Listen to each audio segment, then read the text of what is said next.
Hello students, P block जो हमारे unit continue किए हुए हैं, हम पहुंच चुके हैं हेलोजन फैमिली के बारे में। और हेलोजन फैमिली के बारे में बहुत सी चीज़ें हमने जान ली है। उसका जो कंपाउंड है उनके आज स्टडी करनी है। फिजिकल प्रॉपर्टीज़ हो चुकी थी, केमिकल प्रॉपर्टीज़ भी हमने पिछले वीडियो में कवर कर लिया है। और जो आज हेलोजन फैमिली है वो लगभग आपका कह सकते हो कि आपकी लगभग 80% आपकी कंप्लीट हो जाएगी। उसके बाद आपका एक ही रहेगा नोबल गैसेज। तो 2 या 3 लेक्चर के अंदर हम कोशिश करेंगे कि हम जो इम्पोर्टेंट टॉपिक हैं वो हमने कंप्लीट कर दिए। इसके बाद कुछ टॉपिक हमारे पास रहेंगे, जैसे अनोमलस बिहेवियर है जो हर फैमिली के अंदर दिखाता है। जैसे अगर हम बात करें 15 ग्रुप की नाइट्रोजन फैमिली, तो नाइट्रोजन अनोमलस बिहेवियर दिखाता है, ऑक्सीजन भी दिखाता है, फ्लोरीन भी दिखाता है। तो क्यों दिखाता है, कौन कौन से ये जो प्रॉपर्टीज़ है, अनोमलस प्रॉपर्टीज़ है, यानी कौन कौन सी ऐसी प्रॉपर्टीज़ है जो डिफरेंट है, वो भी कभी एक वीडियो अलग से बना के आपको डिस्कस कर लिया जाएगा। नोट्स आपको मिल गए हैं तो केवल नोट्स कंप्लीट रखें। तो कुछ टॉपिक जो रहते भी हैं वो आपको बाद में करवा दिए जाएंगे, बट फिर भी आपको एक बार ऐसा हो कि जब तक आपका स्कूल ओपन नहीं हो रहा है तब तक आपको ऐसा ना लगे कि कुछ भी नहीं हुआ है। तो ये काफ़ी है वैसे, तो फिर भी आपको जो टॉपिक बचे हुए हैं वो आपको ज़रूर करवाए जाएंगे, ठीक है। तो नोट से लिख जरूर लें एक बार। तो चलिए आज का लेक्चर हम स्टार्ट करते हैं। Reaction of halogen with metals हमने लास्ट किया था, और ये था कि जो आपका हेलोजन है, जैसे क्लोरीन है, फ्लोरीन है, ब्रोमीन है, आयोडीन है, उनके साथ मेटल रिएक्शन कर लेता है, ठीक है। जैसे MgCl2 NaCl। अब ये तो बहुत आसान है, क्वेश्चन कैसे आएगा। अब क्वेश्चन कैसे आएगा इस टॉपिक से, ये बात जानिए। तो इसमें इतना आसान नहीं पूछे जितना आपको लगता है। जैसे ऐसे आएगा, 2 क्वेश्चन मैंने आपके सामने कहा, arrange in the order of covalent character. Arrange in the order of covalent character. Covalent character के अंदर आपको अरेंजमेंट करना है, ठीक है। तो बच्चों थोड़ा बहुत भी अगर ध्यान है ना, तो +1 के अंदर एक रूल होता था, फजान रूल। और फजान रूल को भूल जाओ तो आपको इतना ध्यान रखना है, SCLA, यानी सुप्रीम कोर्ट में कोई नियम आया है, ठीक है, ये लो आया है, ऐसे याद कर सकते हो। इसका मतलब क्या होता है, एस का मतलब होता है स्मॉलर, सी का मतलब होता है cation, smaller cation, large A9. जितना एनाइन का साइज बड़ा होगा और जितना केटाइन का साइज छोटा होगा, कोवेलेंट करेक्टर उसी का क्या होगा, ज़्यादा होगा। तो हमारे पास जो केस दे रखे हैं उसके अंदर सभी में एनाइन सेम है। इसका मतलब एनाइन सेम है। अगर एनाइन सेम है तो लार्ज एनाइन वाली तो बात खत्म हो गई, लार्ज एनाइन वाली तो बात खत्म हो गई। यानी हमें किसका देखना है, स्मॉल। जैसे LiF की बात करें तो हमारे पास है लिथियम पॉजिटिव, दूसरे में हमारे पास है Na पॉजिटिव, उसके बाद है K पॉजिटिव, फिर है रुबिडियम पॉजिटिव, फिर है सीजियम पॉजिटिव। और अब आपको पता है कि साइज किसका छोटा है, टॉप टू बॉटम जाते हैं साइज इंक्रीज होगा। तो साइज जो छोटा है लिथियम पॉजिटिव का है, तो कोवेलेंट करेक्टर भी किसका होगा, लिथियम वाले यानी LiF का ज़्यादा होगा। फिर किसका कोवेलेंट करेक्टर होगा, NaF का। फिर कोवेलेंट करेक्टर किसका ज़्यादा होगा, KF। इस तरह से ऑर्डर, ठीक है। जबकि साइज का ऑर्डर ये होता है बच्चों, साइज का ऑर्डर ये होता है। और मैंने ऊपर जो निशान लगाए हैं, जैसे ये देखिए, LiF is more covalent character. नीचे वाले एग्जाम्पल में बात करें कि which is more ionic in the below compound, घुमा के पूछ लिया, इसका उल्टा कर देंगे ना, किसके अंदर आयनिक जो है वो ज़्यादा है। जैसे NaCl के अंदर Na positive, Cl negative, Na के अंदर Na पॉजिटिव, I नेगेटिव। तो इसका मतलब केटाइन बोलिए, जितना एनाइन का साइज बड़ा होगा, La लार्ज एनाइन होगा, लार्ज एनाइन होगा, उतना ही कोवेलेंट करेक्टर ज़्यादा होगा। तो आयनिक करेक्टर कम वाले में होगा। अब Cl और I में बात करें, Cl नेगेटिव और I नेगेटिव की बात करें, तो I नेगेटिव का साइज जो होता है वो बड़ा होता है। और अगर एनाइन बड़ा होगा तो कोवेलेंट करेक्टर ज़्यादा होगा। हमें कोवेलेंट करेक्टर नहीं पूछा, हमें आयनिक पूछा है। इसका मतलब NaCl is more ionic. NaCl कैसा होगा, मोर आयनिक। हाँ, अगर पूछ लेता कोवेलेंट किसका ज़्यादा होगा तो मेरा आंसर डेफिनेटली क्या आता, Na आता। बट अब आंसर कौन सा आएगा मेरे पास है, NaCl आएगा। क्यों आएगा, क्योंकि Cl का है जो आपका एनाइन है Cl नेगेटिव वो छोटा है, और अगर छोटा होगा तो वो कम कोवेलेंट करेक्टर रखेगा, यानी आयनिक फिर उसमें क्या होगा, ज़्यादा होगा, ठीक है। तो SCLA, जितना केटाइन का साइज छोटा होगा उतना ही कोवेलेंट करेक्टर ज़्यादा होगा, जितना एनाइन का साइज बड़ा होगा कोवेलेंट करेक्टर उसका उतना ही ज़्यादा होगा, ठीक है। कर लोगे इस तरह से। तो इस टॉपिक से क्वेश्चन ऐसे ही आएंगे। नेक्स्ट वेरी इंपॉर्टेंट टॉपिक है इंटर हेलोजन कंपाउंड। कौन सा बच्चों, inter halogen compound. Product formed after reaction of one halogen with another halogen. दो हेलोजन को आपस में मिक्स करते, दो हेलोजन को आपस में रिएक्ट करवा दें, तब जो प्रोडक्ट बनता है वो प्रोडक्ट आपका इंटर हेलोजन कंपाउंड कहलाता है। क्या कहलाता है बच्चों? Inter halogen compound. दो हेलोजन को कंबाइन करने पर, दो हेलोजन को रिएक्ट करवाने पर जो प्रोडक्ट बनता है that is known as interhalogen compound. जैसे I2 और F2 को करवाया तो क्या बन गया? IF3। Br2 F2 को कराया तो क्या बन गया? Brf3। अब आपको ये होगा कि which inter halogen compounds are formed, कौन से इंटर हेलोजन कंपाउंड आपके बनेंगे। ठीक है, तो आपको ध्यान रखना है कि जैसे इसको हम ऐसे लिखेंगे जनरली, एक्स एक्स डैश लिखेंगे। एक्स कौन सा होगा? जो आपका साइज के अंदर बड़ा होगा, लार्ज साइज वाला। और एक्स डैश कौन सा होगा? आपका स्मॉल साइज वाला होगा। एक्स डैश कौन सा होगा बच्चों? स्मॉल साइज वाला होगा। ये बात आप ध्यान रखेंगे। ठीक है, larger halogen can form bond with smaller halogen, यानी वो हेलोजन जिसका साइज बड़ा है वो आपके पास क्या करेगा?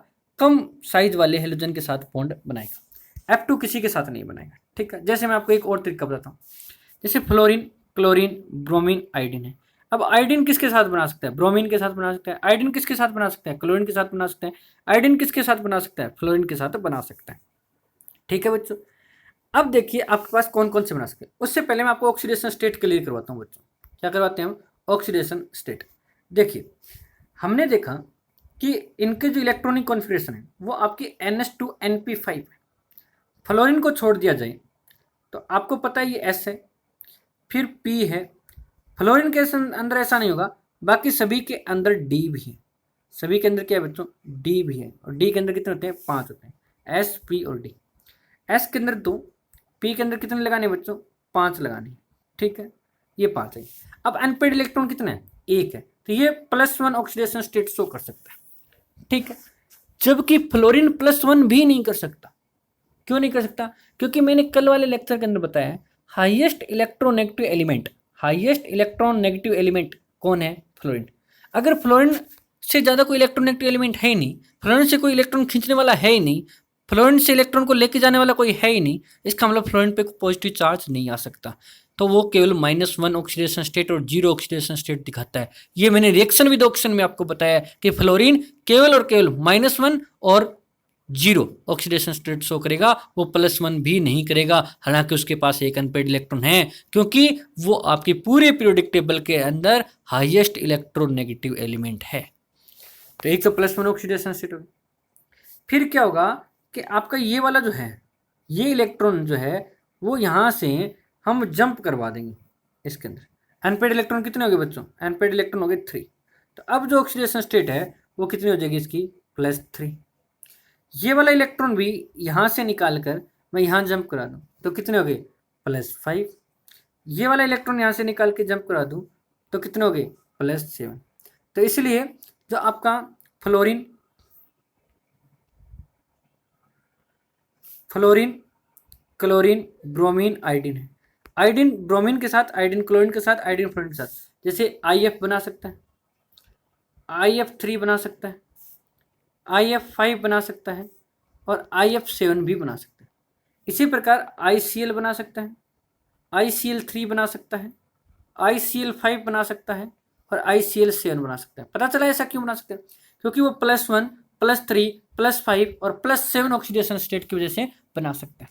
और आपसे पूछ ले कि जो आपके पास फ्लोरीन है वो +3, +5, +7 ऑक्सीडेशन स्टेट शो क्यों नहीं करता, तो आपका सीधा सा आंसर होगा, जैसे हम ऑक्सीजन फैमिली की बात की थी और जैसे हमने नाइट्रोजन फैमिली की बात की थी, due to non availability of vacant D orbital, क्योंकि उसके लास्ट सेल के अंदर, आउटर मोस्ट सेल के अंदर वैकेंट डी ऑर्बिटल नहीं है। ठीक है, और आपसे पूछ रहे कि फ्लोरीन +1 क्यों नहीं दिखाता, तो आपका आंसर आएगा कि फ्लोरीन +1 क्यों नहीं दिखाता, क्योंकि फ्लोरीन जो है वो पूरी पीरियोडिक टेबल के अंदर हाईएस्ट इलेक्ट्रोनेगेटिव एलिमेंट है। वो पूरी पीरियोडिक टेबल के अंदर क्या है? हाईएस्ट इलेक्ट्रोनेगेटिव एलिमेंट है।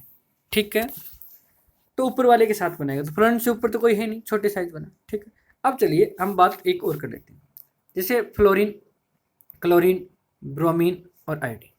ठीक, अगर बात करें हम, फ्लोरीन तो कोई इंटरहेलोजन कंपाउंड नहीं बनेगा। फ्लोरीन जो है वो कोई इंटरहेलोजन कंपाउंड नहीं बनेगा, ये तो नहीं बनेगा। क्लोरीन किसकी वजह से बनेगा? क्लोरीन बनेगा +1 और +3 की वजह से। ठीक है, ब्रोमीन किसकी वजह से बनेगा? ब्रोमीन बनेगा +1, +3 और +5 की वजह से। आयोडीन किसकी वजह से बनेगा? आयोडीन बनेगा +1 +3 +5 +7 की वजह से। जैसे ब्रोमीन क्या बना सकते हैं? BrCl बना सकते हैं। क्या बना सकता है? BrCl3 बना सकते हैं, या फिर BrF5 बना सकते हैं। जबकि Cl क्या बनेगा फ्लोरीन के साथ? ClF बना सकता है और ClF3 भी बना सकता है। अब आपके दिमाग में आएगा कि हम ये बात की कि क्लोरीन जो है वो +5 दिखाता है, तो ClF5 क्यों नहीं बनता? ClF7 क्यों नहीं बनता? उसकी चर्चा अभी कर लेंगे। ठीक है, चलिए बच्चों, तो स्टार्ट करते हैं। थोड़ा सा हम उसी लेक्चर को दोबारा से दिखा देता हूँ जो मैंने आपको समझाया। ठीक है, देखिए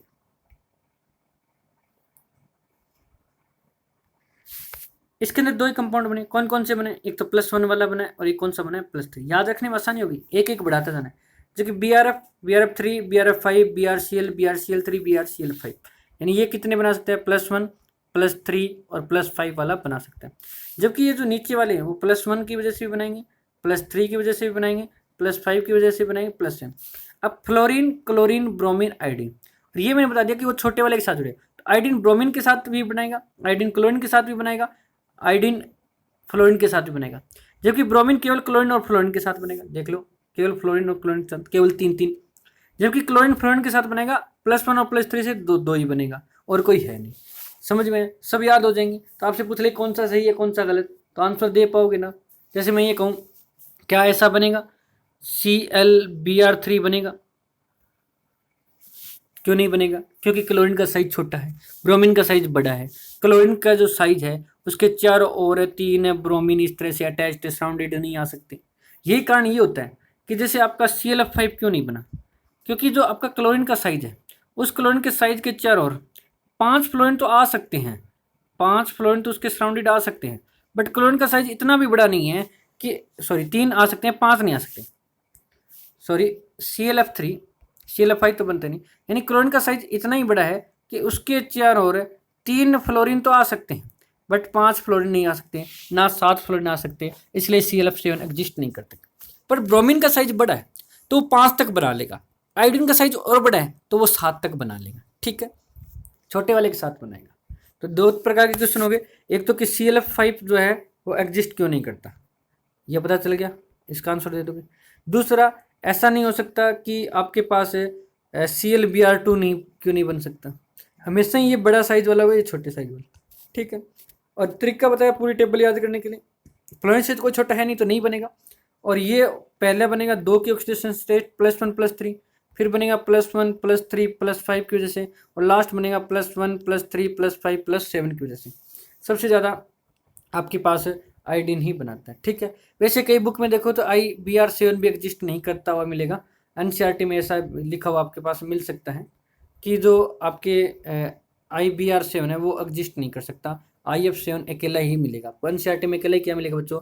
IF7 मिलेगा। NCERT ये कहती है कि ब्रोमीन, आयोडीन का इतना भी साइज बड़ा नहीं है कि वो ब्रोमीन, जो 7 ब्रोमीन है उसके सराउंडेड आ जाए, केवल फ्लोरीन आ सकता है। तो आप NCERT को भी फॉलो कर सकते हो, बट आपको ये केवल हिंट के लिए आपको इस तरह से बनाया गया था। NCERT को फॉलो करोगे तो आपका केवल और केवल 7 कंपाउंड जो है, यानी 7 जो हैं वो केवल एक ही बनेगा। कौन सा? IF7। ICl7 भी नहीं बनेगा और IBr7 भी नहीं बनेगा। मतलब आपके पास आयोडीन का इतना भी साइज बड़ा नहीं है कि 7 ब्रोमीन आ जाए। कहने का मतलब, अब आपसे ये तो केवल एक मैंने मेथड बताया था याद करने का, आपको रीजन पता चला। आपसे ये कह दे कि IBr7 एग्जिस्ट नहीं करता, ऐसा क्यों नहीं बता, तो मैंने बताया ना रीजन, कि आयोडीन का साइज इतना भी बड़ा नहीं है कि 7 ब्रोमीन आ सके। तो खुद बताएगा कि कौन सा एग्जिस्ट करता है कौन सा नहीं करता है, आपको रीजन बताना है, आप आसानी से बता सकते हैं। जैसे देखिए, अभी हम शायद मैंने एक क्वेश्चन यहाँ पे रखा भी होगा आपके लिए, ये देखिए एग्जाम्पल रखा भी है। ClF5 and ClF7 not formed, but IF5 and IF7 can be formed because chlorine is small atom, उसका साइज छोटा होता है। It cannot surrounded 5 fluorine atom due to steric hindrance, यानी आपस में रिपल्सन करते हैं, और जो आपस में रिपल्सन करते हैं, आपस में जो भीड़ रहती है उनको बोलते हैं स्टेरिक हिंड्रेंस। तो स्टेरिक हिंड्रेंस होने के कारण नहीं बनता। तो ClF5 नहीं बन सकता स्टेरिक हिंड्रेंस के कारण, ClF7 नहीं बन सकता स्टेरिक हिंड्रेंस के कारण, BrF7 नहीं बन सकता स्टेरिक हिंड्रेंस के कारण।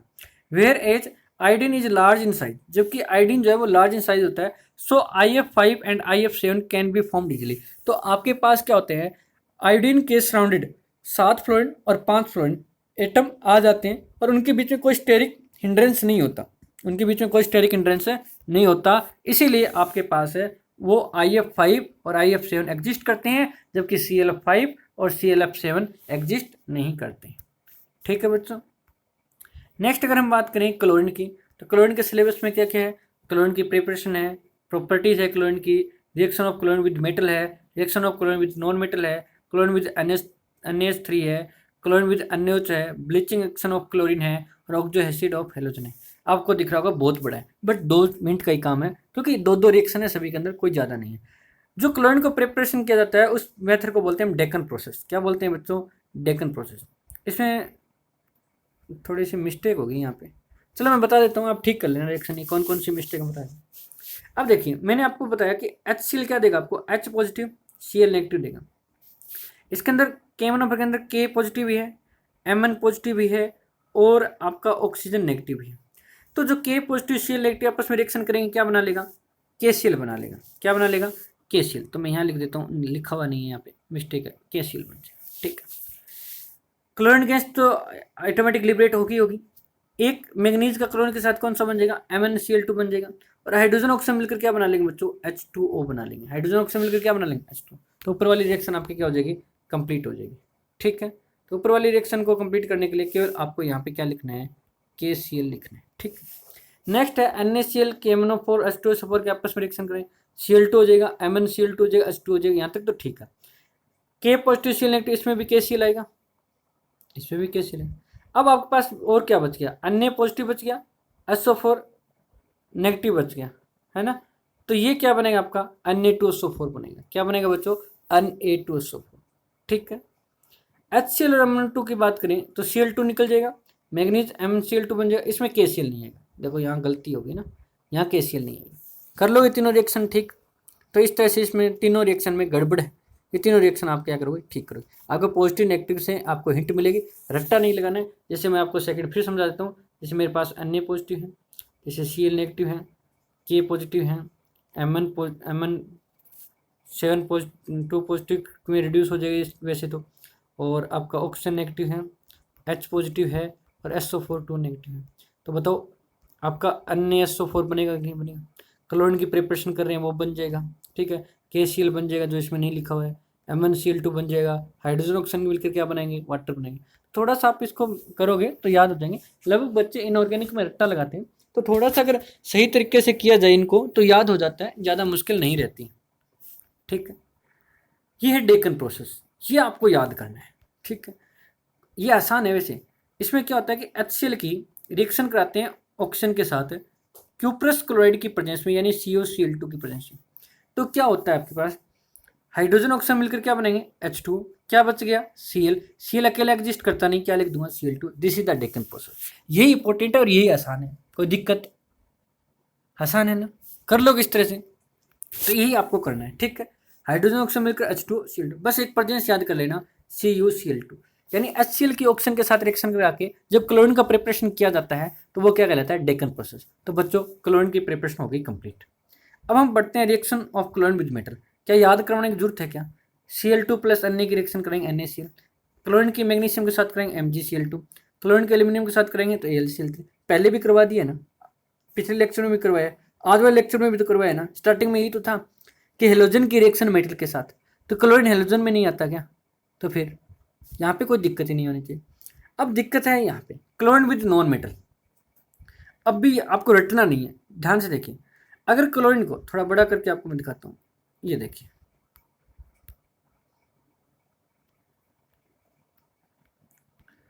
क्लोरीन विद नॉन मेटल अगर लिमिटेड के साथ कराओगे तो इसका मतलब वो लोअर ऑक्सीडेशन स्टेट है। जो आपकी नाइट्रोजन फैमिली है उसके अंदर 2 ऑक्सीडेशन स्टेट होती है, एक +3 और एक +5। जो फॉस्फोरस है वो नाइट्रोजन फैमिली का मेंबर है, आपको याद होना चाहिए। अब जो वो +3 और +5 है, +3 है लोअर और +5 है हायर। ठीक है। तो इसका मतलब जब आप लिमिटेड लोगे, कम लोगे तो कम ऑक्सीडेशन स्टेट वाला कंपाउंड बनाओगे, एक्सेस लोगे ज़्यादा लोगे तो ज़्यादा ऑक्सीडेशन स्टेट वाला कंपाउंड बनाओगे। बताओ याद रखने में कोई दिक्कत है क्या। जैसे P4 लिया तो PCl3 यानी +3 का बन गया, अगर एक्सेस लिया तो कौन सा बन गया, PCl5 बन गया। बताओ सल्फर वाला थोड़ा रहेगा आपके पास, सल्फर आपका H2Cl2 ही बनाएगा। क्या बनेगा, ये ऑक्सीजन फैमिली का है, ये क्या बनेगा H2Cl2 ही बनेगा। इसकी ऑक्सीडेशन स्टेट होगी +1, क्लोरीन की -1 होती है। ठीक है बच्चों, तो मैंने ऑक्सीडेशन स्टेट भी बता दी। PCl3 के अंदर फॉस्फोरस की +3, क्लोरीन की -1, PCl5 के अंदर फॉस्फोरस की +5 और क्लोरीन के अंदर -1। तो लिमिटेड के साथ कराया, कम है, कम वाला प्रोडक्ट बनेगा, कम ऑक्सीडेशन स्टेट वाला प्रोडक्ट बनेगा। ज़्यादा फॉस्फोरस ले लिया तो फॉस्फोरस की ज़्यादा ऑक्सीडेशन स्टेट वाला कंपाउंड बनेगा। बताओ, बिल्कुल भी रटना तो है ही नहीं, कर लो इस तरह से। नेक्स्ट, इनमें से एक रिएक्शन आपकी कंप्लीट द रिएक्शन आ सकती है। 4 है, मैं वैसे तो कहता नहीं हूँ, चाहे जिसको याद नहीं होती है रट्टा लगा लेना चाहिए, बट ये 4 reactions are very very very very important, बहुत ज़्यादा इंपॉर्टेंट है बट ये जो 4 रिएक्शन है वो आपकी सबसे ज़्यादा इंपॉर्टेंट है। तो reaction of chlorine with NH3, तो NH3 के साथ 2 हो सकती हैं, एक तो NH3 एक्सेस में हो और एक क्लोरीन एक्सेस में। अब क्लोरीन एक्सेस में तब समझ में आता है कैसे, कि मेरे पास जो NH3 है उनके आप क्लोरीन बहुत ज़्यादा है, तो जैसे मतलब Cl है, Cl है, Cl है, Cl है, तो क्या निकल जाएगा HCl निकल जाएगा। बॉन्ड क्या बन जाएगा NCl, तो NCl3 बन गया और HCl निकल गया। बैलेंस कर लेना बच्चों, ठीक है। तो ये तो आसान है। जबकि आपके पास जब NH3 एक्सेस में है तो ये रिएक्शन करके अमोनियम बना लेगा। क्या बना लेगा बच्चों, अमोनियम, NH4 पॉजिटिव, उसके साथ Cl नेगेटिव रिएक्शन करेगा और क्या बना लेगा, NH4 है, Cl बना लेगा। प्लस में क्या निकल जाएगा, N2 निकल जाएगा। क्या निकल जाएगा, N2। ठीक है, इसमें क्या होता है, एक्सेस लेने के कारण जब हीट करते हो तो आप ऐसे सोच सकते हो कि जो NH3 है ना वो नाइट्रोजन और हाइड्रोजन में टूट जाता है। ठीक है, तो नाइट्रोजन तो ऐसे कैसे लिखती है। अब NH3 एक्सेस में तो बहुत ज़्यादा मॉलिक्यूल है और NH3 होता है बेस, वो जो हाइड्रोजन है यहाँ से प्रोटॉन को एक्सेप्ट कर लेगा, लेविस बेस था ना, प्रोटॉन को एक्सेप्ट कर लेगा, तो ये क्या बन जाएगा आपके पास है NH4 है पॉजिटिव, और ये फिर Cl नेगेटिव के साथ रिएक्शन करके क्या बना लेगा, NH4 है Cl बना लेगा। क्या बना लेगा बच्चों, NH4 है Cl। तो ऐसे याद भी रख सकते हो, कोई ज़्यादा मुश्किल नहीं है, फिर भी मैं आपको रिकमेंडेड करता हूँ कि इन रिएक्शन को याद करना ही करना है। ठीक है, नेक्स्ट रिएक्शन देखें, reaction of chlorine with NH। एक है कोल्ड एंड डाइल्यूट और एक होता है हॉट एंड कंसिड। इसके अंदर भी आपको एक प्रोडक्ट लिखना पड़ेगा और वो प्रोडक्ट है आपका H2। वो प्रोडक्ट कौन सा है, H2। क्लोरीन के जब NaOH के साथ कोल्ड एंड डाइल्यूट के साथ कराओगे तो आपको ये तो पता है Na positive Cl negative NaCl बना दोगे, हाइड्रोजन ऑक्सीजन बचेंगे, वाटर बना दोगे, 2 प्रोडक्ट बना दोगे। नीचे वाले में 2 प्रोडक्ट ऐसे बनाओगे, Na positive Cl negative NaCl बना दोगे, हाइड्रोजन ऑक्सीजन मिलकर क्या बनाएंगे, H2। अब बात रहेगी 2 प्रोडक्ट की, ठीक है, sodium chloride and sodium hypochloride. अब देखो कोल्ड एंड डाइल्यूट है तो उसके पास एनर्जी कम होती है, उसके पास एनर्जी क्या होती है, कम। हॉट होता है उसके पास एनर्जी ज़्यादा होती है, तो एनर्जी ज़्यादा वाला कंपाउंड बनेगा। और जो सोडियम क्लोराइड है उसकी एनर्जी ज़्यादा होती है, और सोडियम हाइपो का मतलब क्या होता है, लेस यानी कम, तो जिसके पास कम वाला प्रोडक्ट बनेगा तो NaOCl। इस तरह से याद करो, रटना है नहीं वैसे तो, ठीक है। क्या करोगे बच्चों, कोल्ड एंड डाइल्यूट के पास एनर्जी कम होती है, एनर्जी कम होती है तो कम वाला बनेगा, और हाइपो का मतलब होता है लेस, और हाइपर का मतलब होता है हाई, हाइपो का मतलब होता है लेस। हाइपो और हाइपर 2 वर्ड होते हैं, तो इसलिए हाइपो प्रोडक्ट बनेगा। जबकि हाई एनर्जी वाला होगा तो आपके पास कौन सा बनेगा, क्लोरेट बनेगा NaCl3। थोड़ा बहुत तो देखो बच्चों आपको कुछ करना ही पड़ेगा, ठीक है। तो आज के लिए इतना ही है बच्चों, कल हम नेक्स्ट लेक्चर लेके आएंगे हेलोजन फैमिली को, और जो बचे हुए टॉपिक हैं वो डिस्कस करेंगे। आज के लिए इतना ही, थैंक यू बच्चों।